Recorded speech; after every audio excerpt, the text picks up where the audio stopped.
bamana ma fonko ni nyina jakuma taro jedo ko usamba ido hakilla minye kunungo aya panga ta koroka panga na klibi nga ka la donia ka foko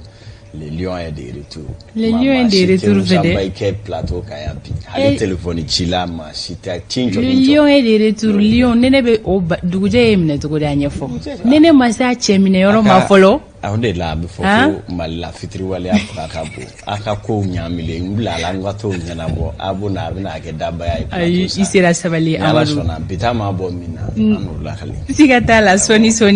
ini kanu bo be nyola solo don kibaru kono na ola bi novembre kalo kle sabari nouveau matin kuna funu mina talike mununka anga bakuru bo olu fleni kabri septembre kalo samba fla anitan ani kononton bagari togola alini malikiri tigila moko koni kun karle no nyogona ngakunu tenendo femetalige novembre kalo kle muka ani konontona bagari togola aleka kiru senfe alikon jabajera ayirala ka fo ko atu no mineneno wale ya minkama ka fora ko anofo shimaye ola ka ko dun kera chuko di kunu oni isa kabasiri bebe nyogola soro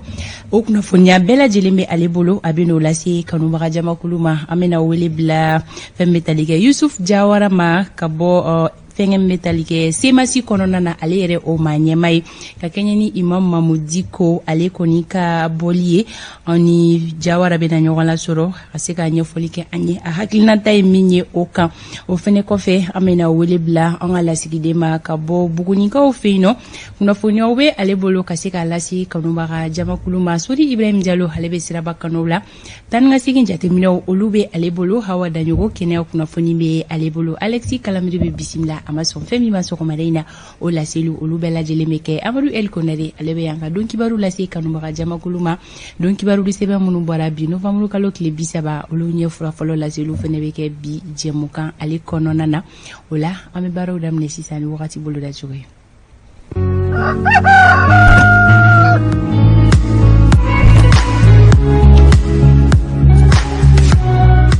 wakati ale bolo da chogo fle anga marabolo konna la sankolo obena jeya doni mali marabolo kilingile na bela jelin konna la femme talike funene fiela obena chi anga marabolo bela jelin konna la fie mini afanga kontena na bunya koswe anga jamana koron fe marabolo konna la katasi chamanche marabolo ma ko gongonji bena ke sababu oluga ro jam fle gele ofitinu minedo ala mi madame ne kilometri wolon vla kata bla konon tombonyon kola mali fanto fe ko gele batina na zoro jam fle lula femme kon metalike bi temperature kuma ba kunya dan kunun tama bita fene jigini no doni kateme kunun taka ola klega ina kaikau oluka finteni hakeya obeke digere bisaba ani shekiji kulikoro ani sikaso oluta bijo bisaba ani worola segu oluta bege digere bisaba ani wolon vlai mopti marabolo konona na oluta bijo bisaba ani worola tomboktu oluta bege digere bisaba ani duri gawkau feino klega ina oluka finteni hakeya obeke digere bisaba ani woroe kidal oluta bege bisaba ani sabaye menaka oluta bijo digere bisaba ani durula taudini oluta be jingana digere muka ani durula buguni marabolo konna la kligaina oluka finteni hakeya obeke digere bisaba ani woroye kuchala ani kita oluta beke digere bisaba ani wolonvlaye nyoroni nara olufeneta bijo bisaba ani wolonvlala duwanzan kaw oluta beke digere bisaba ani duruye samara bolo kono na kligaina fintini hakeya yenno obeke digere bisaba ani wolonvlaye banyangara kaw oluta bijo bisaba ani worola joila oluta beke digere bisaba ani wolonvlaye bamako distriki konna la sankolo obena jeya doni femme taliya funene fiela obena chi min fanga koni otena na bunya kusobe femme yoro jan flelu mi madame ne kilometri shegin katabla tambonyonkola ko gele afitinu minana do olu yoro jan flelu la kasibabu yake gongon blonye lega ina finteni hakeya obeke digere bisaba ani wolovlaye bamako na lamini sokomada ina kene chira nega kanye woro temeleni sanga bisaba ni shegin klebe na bi nega kanye tan ani sheki ni otemena ni sanga sabaye wakati boloda chuko fle bita ta sokomaka di awma akunye au kilingile na kasika au ta fondon bit les jours rekolona na kadam ne kai katabla fotawdini mekenetu amadu bolodon kibaru ale wakati sera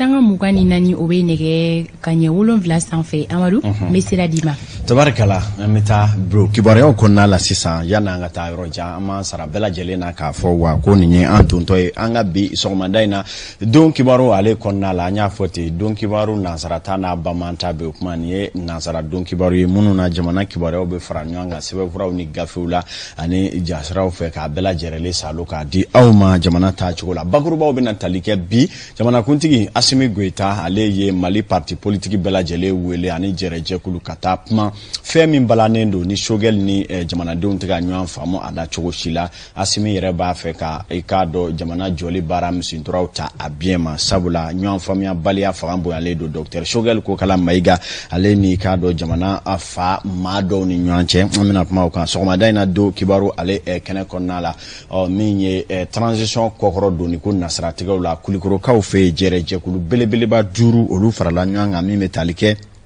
Gradega ni cadre coordination régionale mi M5 tokola fokata se front uni pour la sauvegarde nous kwa mafuji Mali ani chekne kalande nga jekulu munumbe kulikoro marala fokata se yere wolo debu ani ujonyo manu nye jekulu bawo société civile kono munun koni inbora kulikoro mara fanta ani nani bela jerele fe ani Mali yoro ka fo uluba fe doka fra transition ka sabu ke chesiru be sena amna fma kan so madana donc baru konnala o mi metalike kiri nasratege la bagartugola Klenkera kunungo kiri kanana minye kiri tigilamo ye jabi mimbo kunu oye kafo bagartola ko ikado anote kuna fuludungo nunu munu fora ko java chama be kanyesi bagartola mo kabi wati janko nunu kono amena pma aka akrefema munu fanambe oluka kisa obedanga jumena dabina dola sokoma daina donki waru ale kene konnala nunu nye bakuruba munu mina salo ni kartini na ko goleya ye pinisiri nyema ye jeredo daila kan kuna amena kuma kan sokoma daina don kibaru ale kene kono kan bela jele bedala salu ni deme munu mala kan yesi anga jamana konnala awni ci ay aw bismillah irenu fo ka don kibaru ni nye akene dailele ya totora aw ka masake choko kuna foni ale sankese ko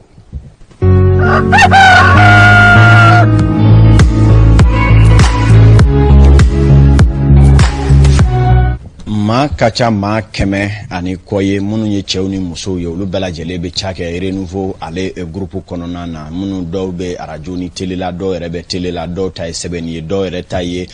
gafe olu gafolie ka bo wasa ma obse ka ula soro choya mina no bela jele de dubu wele ko renouveau chake la opma ni bede bi je ka fara nyogon ka dugu je o je ka se ka wulika jo boloda ka ika do kuna foni daba ataka yala minye fon feme kuna foni na ka sense ninga di awma ladria o konnala o dugubi jeni danaya bi damma ku folo munun ka o kokono ni sulka boya on tablo ye o ye anye o anke meka awla soro bi isogoma daina aya au bisimbila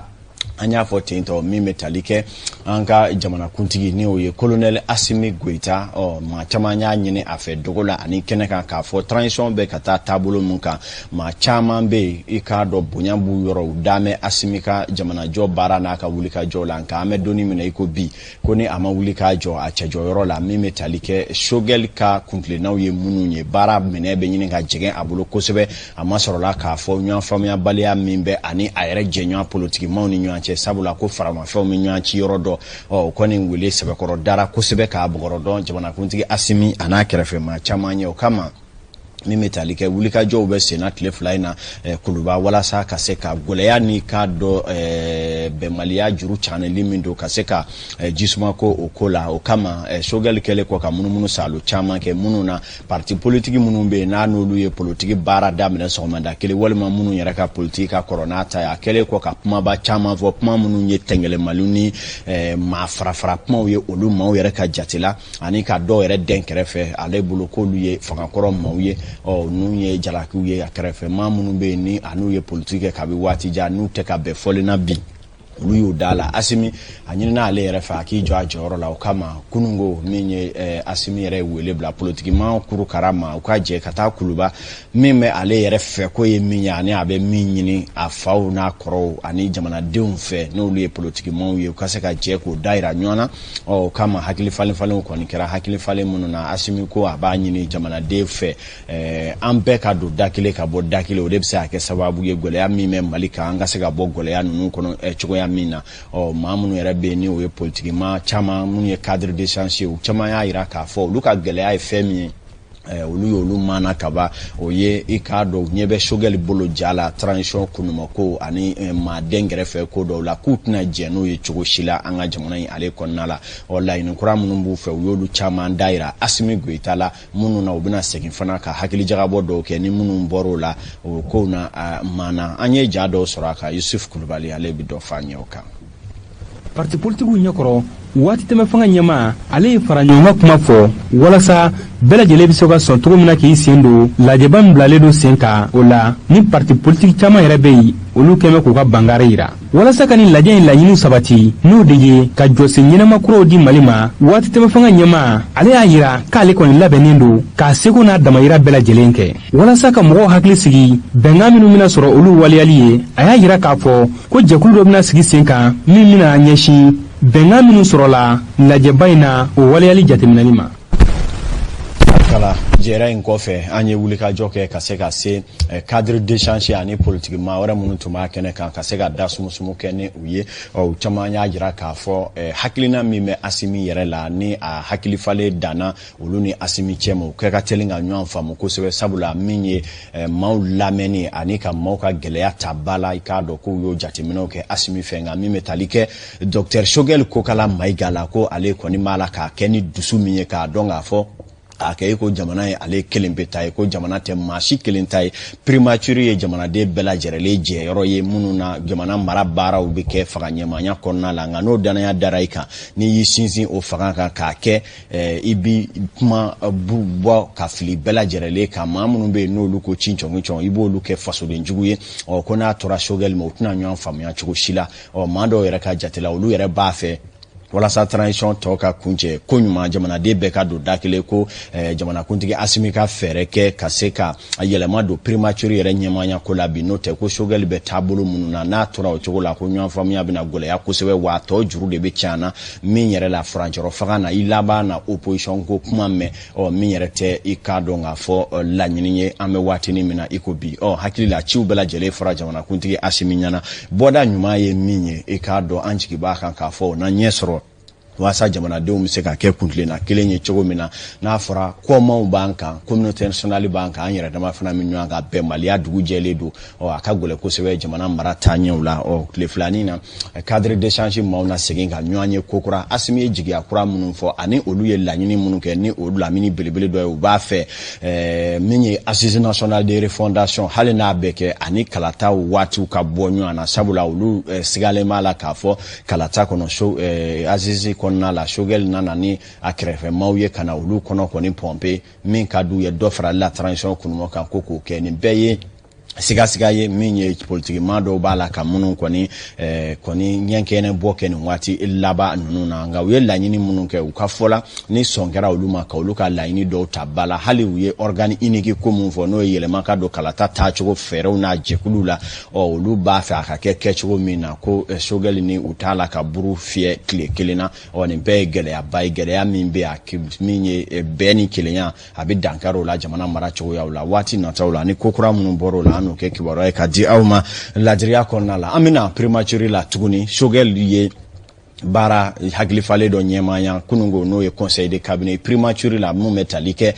carte nina kɛlen don Kurawakɔrɔ ka guwanko ye jamanadenw a dabɔra fɛn min kama bi a bɛ ka maa caman mako sa a ma sɔrɔla k'a fɔ baara kɛcogo man ɲɛ wa baara yɛrɛ latilenni ko tɔ bɛɛ lajɛlen b'a la ka nɔɔni ɲɔgɔn na wa maliden minnu yɛrɛ bɛ jamana kɔ kan a kɛlen don ka sunan tigɛ u ɲɛ na ka u ka sɔrɔ nagasi a ma sɔrɔla k'a fɔ hali u mago bɛ magoɲa sɛbɛn minnu na waasa ka baara sɔrɔ walima k'u ka magoɲa dɔw ɲɛnabɔ o kɛlen don ka taa ba naani sɔrɔlasiri wɔɔrɔ ye o kama wele bɔlalen don ni jamana faamaw ka fɛɛrɛ ɲini carte nina ko la n'o tɛ a bɛ ɲini ka kɛ an yɛrɛ ye jurukisɛ min da o bɛ ɲini k'an sen fereke ni k'an bi an da kan jɛrɛmisɛnnin min kɛra ko kan ni min bɔr'o la renouveau bɛ ɲini kɛ k'a di maaw ma ladiriya ale kɔnɔna la kiiri nasiratigɛ la Bakari Togola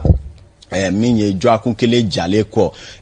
de tige ka da nywana karsa ya donda ya bota ni million hake bora ni mora chogodi ay sebe dia nga sinda kono ko do makala nunu na demanda kuma sebe koro manana kiri tigila mon nye koro ikado awajabu bora ka bikunu wa yara ka fo miliyari kononto min dara bagar tugula la ko dalu jonjo maye nye folu konna la munu ma yara ka fo bagar ye war nunu dunga bagar ya yara ka fo ma do me jamana marala wati no ye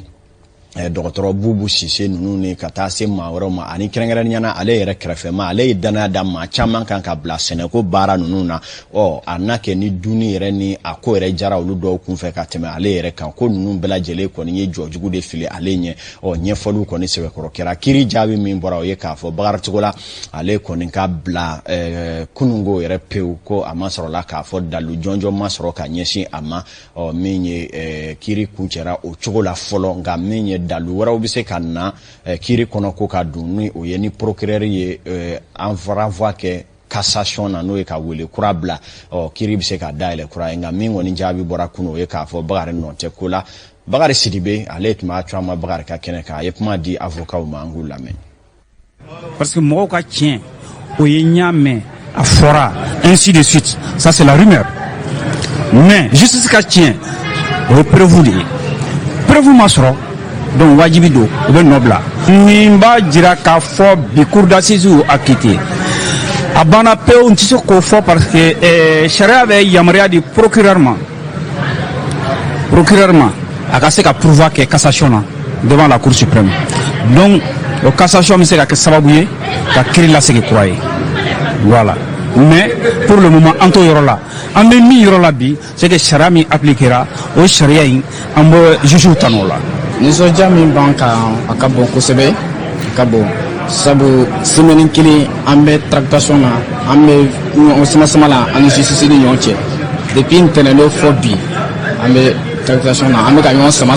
donc ambe se ka fo al nani yon kera malla donc amancha ka ke justice bi se juge iga jugement bi se ka reporter abi fene mais ka ke je dongo do abe jugement la keneka je pourrais moi bi se ka fo ko ni a chien folo do malla depuis tenelo fobi tene en semaine kelen flé donc kelen ambe jugement kelen minka donc niso ja ka bo ama kosebe ka fo bagari blala ka bon ko la ana tono umo tane kelen ne do ka fo ushi no mayen ko la ay ni mesi wasa ka bo ama kosebe en dans le justice là toujours depuis wati dans justice ko ne ibi se ka presama bon na manke ika fengala domina abi mo wadi sutro ibjagwe mais il faut que anga dans justice là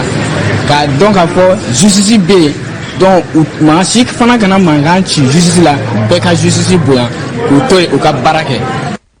tabarikala minye sagaye bi sabani wolon flan soro kiribo na mamunu be ni olu ko ni me kasola ni wati na ka ira ula ka fo buna hadma dondu fanani hake kaka anga foli be ka nyeshi kasobo be kono malila bi anu ka regisser manyema ka ulado na ka fo bagarto la ka kiri ko ni ijabi laba min bora kunungo be taliken nanga ke mo ka laba na isaka babina wala luke dugo nye wore munu ma ko kono kana ulula se awma hakilna jigla bagarto la krefe mando lo yesedu kulubali obi bokati marala ani chase kulubali were ye nyara ka marabolo maye du ko ni bela jele afora ku ka bo kaso ko na folo ni dalu wore ko wore ma bo akoko no sabula ko ka cha janko senekela were twala ko la na folo nyema tunini ko kuma ka cha la ko sebe ame do ka ko ka se ka dani nyoro ina ya wasa para wore fo ikana bla akola ka ke nga na folo min tunu make ni amaye bagarto la ko amake mamen ko jamana de unchi ba kan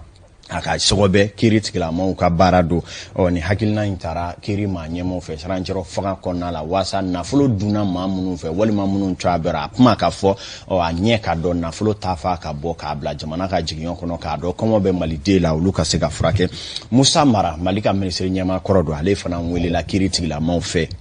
apma ko ni ngunu boya na ko sebet le flani na masoro la ka fo ka bi wati mina le ye communicate mere ye ko dukulu ko do hibi habala le chabo mo konna la kama Musa Mara woli la katana kiriti la mola munu na jabi do bora ko ere la kaba Amadou Jara ale banya fanye ler chaman ko fe nyingalula premier ministre ko Musa Mara ale be sharia ka bulukan Kerekerenyala yoro nabe wole pôle économique du tribunal de la commune 3 ka sababu ke wale nabe wole faux usage de faux mimi talike wale la commune na kono Bamako a lamɛnnen kɔ a segila fɛ nka a bɛ to sariya ka jateminɛ kɔnɔ. A diyagoyalen bɛ alamisa o alamisa ka taa yɛrɛ yira sariya ɲɛma. O la n'i y'a premier ministre filanan ye min bɛ sariya ka bolo kɔnɔ Sumelu Bube Mayiga ta kɔfɛ n'ale yɛrɛ bɛ kaso la a bɛ dɔgɔkun caman bɔ min bɛ tali kɛ wale la n'a bɛ wele l'achat des équipements militaires n'o yɛrɛ kɛra san 2014 ka hakilijigin kɛ k'a fɔ ko Musa Mara a sigila ka kɛ maire ye commune 4nan kɔnɔ marisi kalo tile 7 san 2011 n'a yɛrɛ kɔkɔrɔma donna parti fɛ n'a bɛ wele l'Union pour la République et la Démocratie UR2 ani Mouvement Patriotique pour le Renouveau MPR. A ye sebaya sɔrɔ Fuseni Kante kan maa 28 de y'a yira k'a fɔ ko ka Musa Mara k'a sigi k'a kɛ maire ye ani min yɛrɛ tun bɛ ɲɔgɔn na n'o ye Fuseni Kante maa 13 o de tun b'a ale fan fɛ. Septembre kalo tile 5 san 2013 ka n'a bila avril kalo tile 5 san 2014 Musa Mara a kɛla ministre ye n'a bɛ wele ministre de l'urbanisme et des politiques de la ville. Avril kalo tile 5 san 2014 a kɛla premier ministre ye san kelen kɔfɛ a bɔla o jɔyɔrɔ la. An bɛ waati min na i n'a fɔ bi a bɛ jɛkulu la n'a bɛ wele cadre d'échange des partis politiques pour la réussite de la transition n'olu yɛrɛ sɔnnen tɛ ka kalataw k'olu dati bɔ a ma n'olu yɛrɛ bolodalen don février kalo min na. Sanga kɛra 47 kan an bɛ taa katikaw fɛ œuvre sociale du président de la transition n'o ye jamana kuntigi ka dɛmɛ lase jamanadenw ma k'u nila hinɛ a yɛrɛ jɛn'a ka nafolo dɔw kɔ présidence to a la min na dɛmɛ foragew caman b'a la ka soni marabolow la min ye kunungo ye kati cercle communautaire maa 100 bɔyanko garisɛgɛ donna k'a dɔn malobɔrɔ 2 ani sugaro bɔrɔ ani tulu bidon litiri 20 maa minnu don k'u suganti a ɲɛkisɛni kan k'a dɔn dɛsɛbaatɔw yɛrɛ de do dɛmɛ tara ka ɲɛsin olu ma. Préfet n'o ye Aruna Jara ye min ye conseiller spécial jamana kuntigi kɛrɛfɛ ani a ka maa ɲɛmɔgɔw y'u ka nisɔndiya jira kosɛbɛ k'a fɔ katita in ɲinɛ wolomali jɔnjɔn k'a ɲɛɲini kama maa minnu bɛ n'u ye dɛsɛbaatɔw ye ko a lasera olu ma. O nisɔndiya kɔni foli kɛra kɛnɛ kan kosɛbɛ. Kuluba ka ciden minnu tun bɛ a kɛnɛ kan na k'a yira k'a fɔ nin tun y'a siɲɛ fɔlɔ ye dɛmɛ ma di ko marabolow cɔ a la togoda minnu bɛ olu maa dɔw ka dɔ sɔrɔ a la o kama Kati mara la commune minnu yɛrɛ bɛ hali yɔrɔ jan n'o dɔ ye Ɲumanmagana ka taa se commune yɔrɔ janw ma welela dɛsɛbaatɔ ka woloma ka bɔ ye kana Kati kunungo ka nin tɛmɛ ta k'a ɲɛsin ma jamana kuntigi yɛrɛ ka conseiller spécial n'a ka ci kɛrɛfɛmaw kana min kɛra nimisi wasa ko ye a maaw ma u ye duwawu caman kɛ jamana ye ka tila ka wele bila bɛɛ ni kelenya bi sabati cogoya min na an bɛ taa nin waati na kibaruya kunfɔlɔ olu bɛ sonsoro ya Fanta Tumota kalsori kalabancini a ma kɛ yɔrɔ min na bi an na munumunu salo kɛ sɔɔni ni ka taa a ɲɛɲini. An ka nɛgɛ kɛrɛfɛtigi Fuseni Dawu a lajɛ ni sori ka labɛnw sabatilen don i ka se ka a to an ka ɲɔgɔn lasɔrɔ tan ni ka segin bɛ cogoya min na sɔgɔmada in na sori mana kɛ Bamako sigida fan min fɛ a ka se ka an ladɔnniya tan ni ka segin bɛ o yɔrɔ min na yalima gɛlɛyaw bɛ a kɔnɔna na wa siraba yɛrɛ bɛ lahalaya minnu kɔnɔna na sori ka se ka anw ladɔnniya.